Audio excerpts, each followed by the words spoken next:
ส่งพี่น้องได้ดังเสียงค่ะเนาะเมื่อได้เฮาค่ะเดี๋ยวมาด้วยไล่ปลดรหัสคอมออกในค่ะเนาะค่ะเฮาก็มาได้มีตื่นตังมีข่าวยามอะไรมาโหลดไล่ปลดโหลดไล่เอารหัสพาสเวิร์ดมันออกเครื่องนึงในค่ะเนาะก็เลยก็ได้มาถ่ายเป็นวิดีโอให้พี่น้องเขาเลยหันว่าปวดเจิงหือในค่ะเนาะว่าเฮาค่ะบางบอกก็ตั้งห้างกล้วยเห็นลืมจังไหนค่ะเนาะจังไหนค่ะว่าลืมเย้ามีรหัสใส่ในมันก็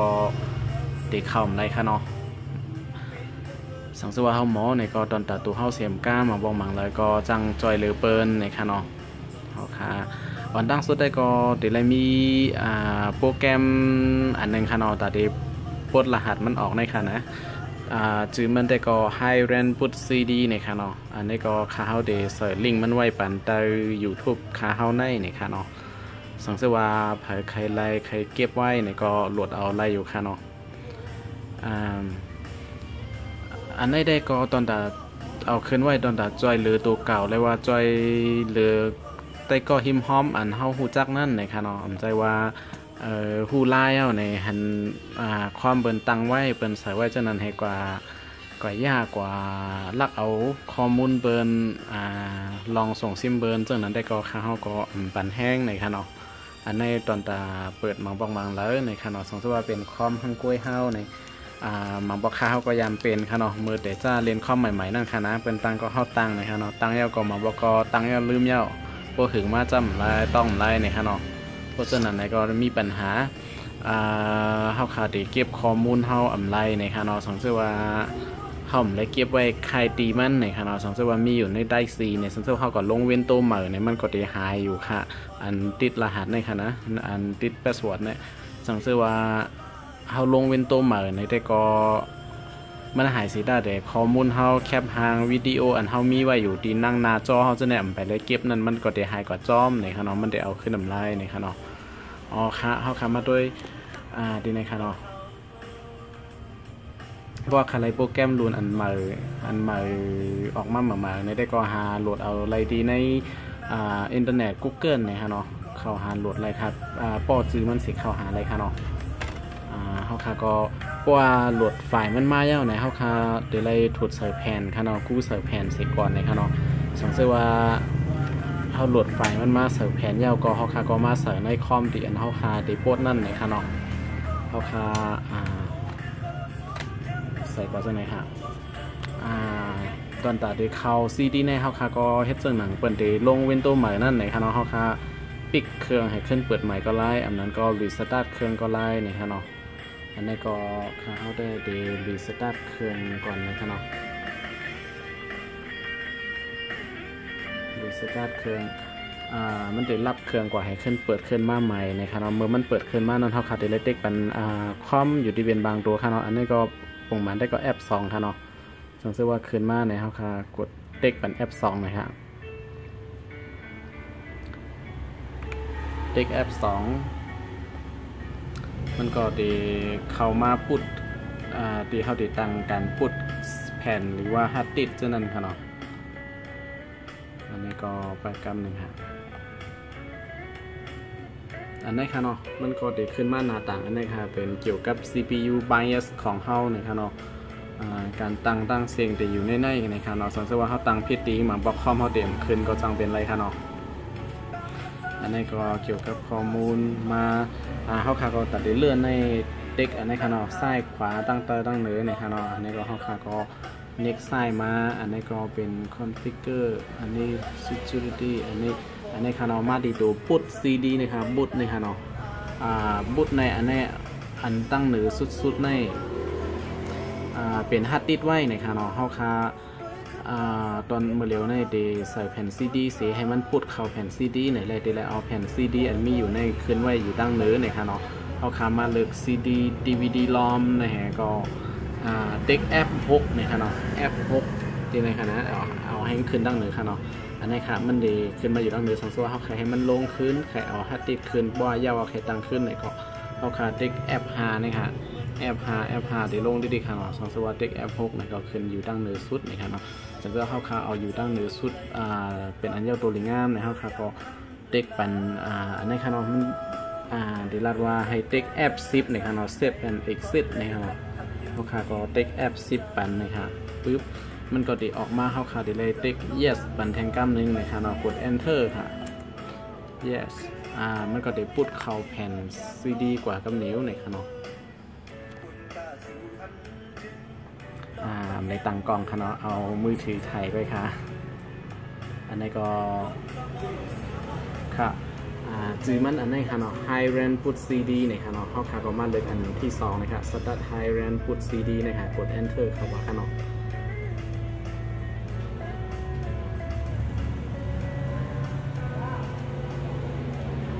อ๋อค่ะ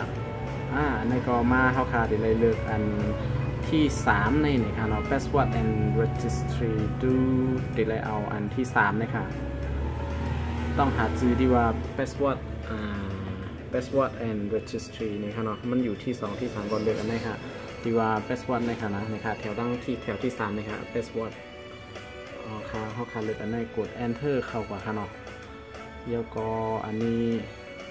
Active Password Changer เอาอันตั้งเหนือสุดๆค่ะเนาะเขาค่ะที่เอา Password อันใส่ไว้อยู่เหตุการณ์อยู่มือเร็วในออกเนี่ยเลยอันเป็น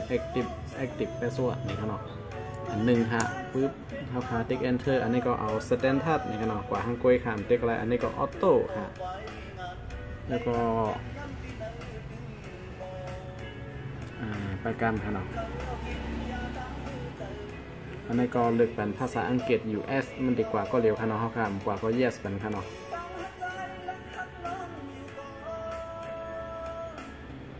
อันนี้ก็ไปแก้มหนึ่งค่ะ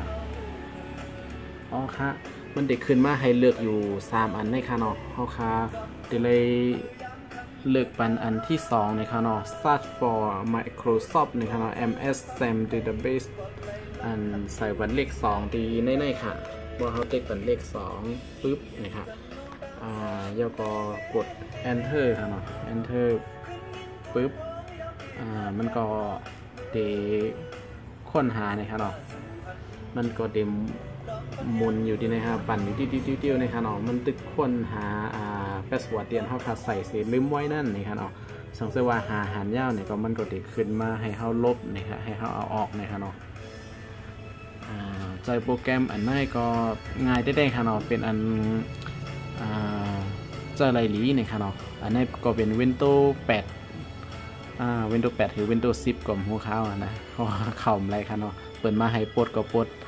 อันนี้ก็เป็นของที่ร้านค่ะ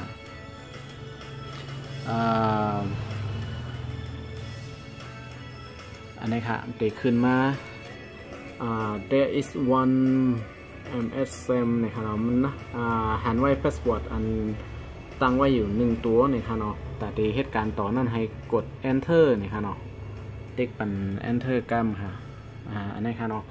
มันเด็กขึ้นมาตั้งหมดเดี๋ยวมีอยู่4อันค่ะอันลำลองที่สุดได้ก็เป็นแอดมินอันแถวเลข0นี่ค่ะเนาะสังเกตเขาขาดที่ล่างเลข0ในเขาขาก็ที่เลยเด็กเลข0ใส่ดีในค่ะเนาะดีในจะได้เป็นเลข0นะคะเนาะอันนี้ค่ะเลข0ใส่ค่ะเนาะแล้วก็กด enter นะคะเนาะมันติดล่างค่ะนะปึ๊บล่างอันที่1นะคะเนาะอันนี้มันบอกว่าสังเกตว่าเหตุการณ์ต่อเซฟในก็ให้ล่างให้เซฟในก็เดลเต็กเป็นวายนะคะเนาะอันนี้ค่ะมันเดลัดเนี่ยดีในค่ะเนาะเขาค่ะก็เดลเต็กเป็นวายตัวนึงค่ะวายปึ๊บอันนี้ก็มันก็ติดล่างเป็นอันล่างเรียบร้อยนะคะเนาะเขาค่ะแต่เหตุการณ์ต่อนั้นมันให้เต็กเป็น ES4 นะคะปึ๊บES4 ตอนตัดดีให้เข้ามันใส่นั่นเต็มหยาบการแทงหลายรอบนั่นเข้าคาก็เฮ็ดจนไหนตั้ง4แถวกดดีลีค่ะเนาะอันนี้ก็มาแถวที่1ค่ะเข้าคาใส่ที่1ปึ๊บแล้วก็กด enter กัมนะคะเนาะอันนี้ก็ล่างย่อเข้าคาก็กดวายบันกัมนะคะเนาะอันนี้ก็ล่างเรียบร้อยค่ะแล้วก็ติ๊ก ES4 มาแทงนะคะเนาะแล้วก็มาเลขใส่เลข2ทางแถวเลข2ค่ะใส่ยากด enter แล้วก็ติ๊กเป็นวายแทงกัมนะคะเนาะปึ๊บอันนี้ก็ล่างเรียบร้อยค่ะแล้วก็กด ES4 แล้วเนี่ยออกมาขึ้นเหมือนเก่าค่ะเนาะค่ะแล้วก็เลข3แทงแถวค่ะเนาะใส่เป็นเลข3ปึ๊บ แล้วก็กด enter ปึ๊บแล้วก็ติ๊กปันหว่างแทงกล้ามนึงนะครับเนาะปึ๊บอ๋อค่ะอันนี้ก็เป็นอันเดียวตัวหรืองามแล้วก็ติ๊ก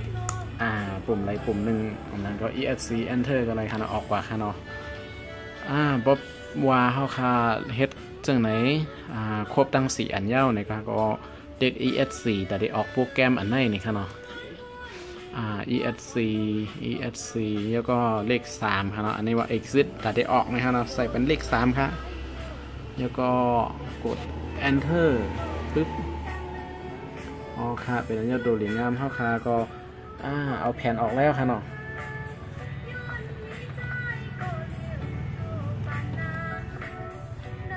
เอาออกหยาบค่ะนะสังเกตว่าเขาเอาออกแผ่นในมันก็ดีเพราะว่าเขาเปิดเครื่องแทงกล้ามเนี่ยมันดีปุดเครื่องปุดซีดีเข้ากับแทงกล้ามนะครับเนาะเขาคาใครให้มันเปลี่ยนซึ่งนะเขาได้เดี๋ยวเอาออกไว้ก่อนค่ะเนาะแล้วก็เขาคาตาเดหรือสตาร์ทเครื่องในเขาคากดเด็กปัน control order แล้วก็ delete อันนี้3ปุ่มได้พร้อมกันค่ะเนาะเด็กปุ๊บเด็กมาเร็วกันในมันเดเครื่องได้รับกว่านี่ค่ะเนาะ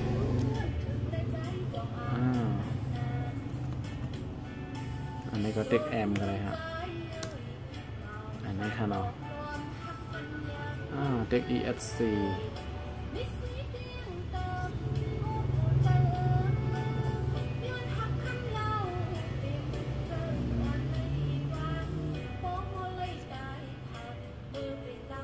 อันนี้ก็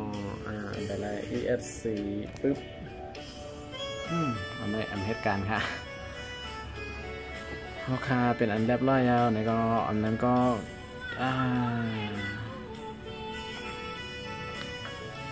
เด็กปิกก็อะไรคะเนาะอันนี้ไล่ง่ายดีสุดแล้วค่ะนะแต่เฮ็ดจังไหนใกล้ๆเฮ็ดจังไหนได้มันดีค่ะเนาะมันได้สร้างเครื่องค่ะนะอันนี้ค่าเฮาจูง่ายกว่าค่ะเนาะพอดีได้ก็กด control order delete นะคะเนาะผมมันบางเครื่องในค่ะนะมันก็ได้รับเครื่องกว่าให้เปิดขึ้นมาใหม่นะคะเนาะอันนี้ค่าเฮาคันเปิดนี่ค่ะเนาะจำยาวกดเด็กดีเปิดนะฮะเด็กไว้นานๆอีกนึงมันก็ได้รับกว่าทางกล้วยนี่ค่ะเนาะแล้วก็มาเปิดใหม่นี่ค่ะเนาะกล้วยกับคาพี่น้องเขาเฮ็ดจังไหนกำเฮ็ดจังไหนหลายปอกนะฮะมันได้ตึกคือคอมเฮานี่ค่ะเนาะ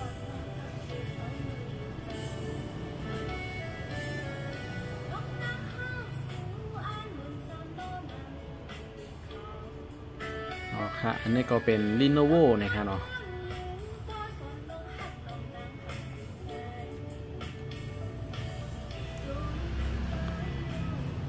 สังเกตว่าใครติดตามวิดีโอดีค่ะเขาเอาคืนนั่นเนี่ยก็อย่าลืมกดติดตามYouTube ของ Channel ของเขาเนี่ยค่ะเนาะกด Subscribe นะครับเนาะก็ได้รายหันวิดีโอได้มาใหม่โปรตันไหนโปรมีข่าวยามไหนมีตัวทบตั้งหันจังหือไหนก็เดี๋ยวเอามาให้พี่น้องเขาเลยด้วยรายหันเลยเป็นตอนสอนกว่านะครับเนาะตอนตาก้นอันไปหมอค่ะนะตอนตาก้นอันหมอยาวในก็จางกว่าข้าวในก็ขอการแนะนำสั่งสอนบ้านในค่ะเนาะสังเกตว่านั่นก็ข้ามกว่าก็ไล่ค่าเนาะ